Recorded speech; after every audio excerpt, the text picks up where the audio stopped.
AgDay Weather is brought to you by Zoetis. Even though calves don't wait for perfect weather to arrive, you can count on Zoetis to be there. Share a picture of your newest calf and you could win a calving season survival kit. Enter now at calvingseason.com. Downed trees from a hurricane in 2018, low humidity and strong winds are creating hazardous fire conditions around Panama City, Florida.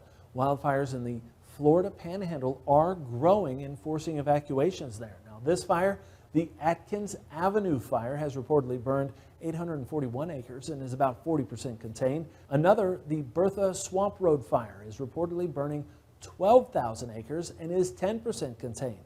Now, the Florida Forest Service has reported nearly 150 fires across the state. Meteorologist Matt Yurosavik joining us now. Matt, those wildfires burning down in Florida, I'm sure they could really use a rain.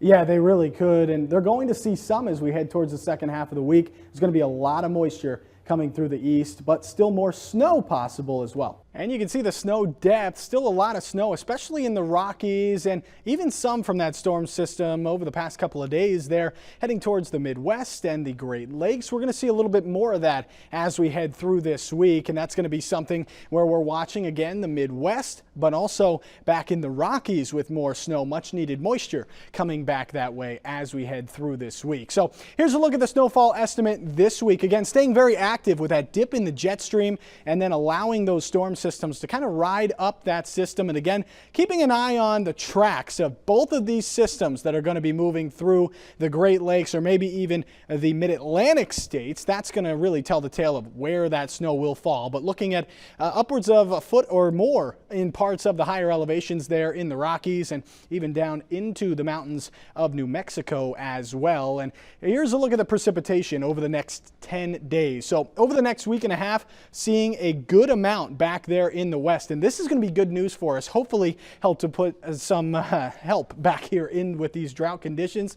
And looking right along the west coast there, could be looking at a lot of higher elevation snow in parts of the Cascades. Then we turn our attention to the east. A lot of rainfall going on there. Clinton mentioned the wildfires. We're going to get some rain there over the next 10 days, and a lot of it east of the Mississippi as well.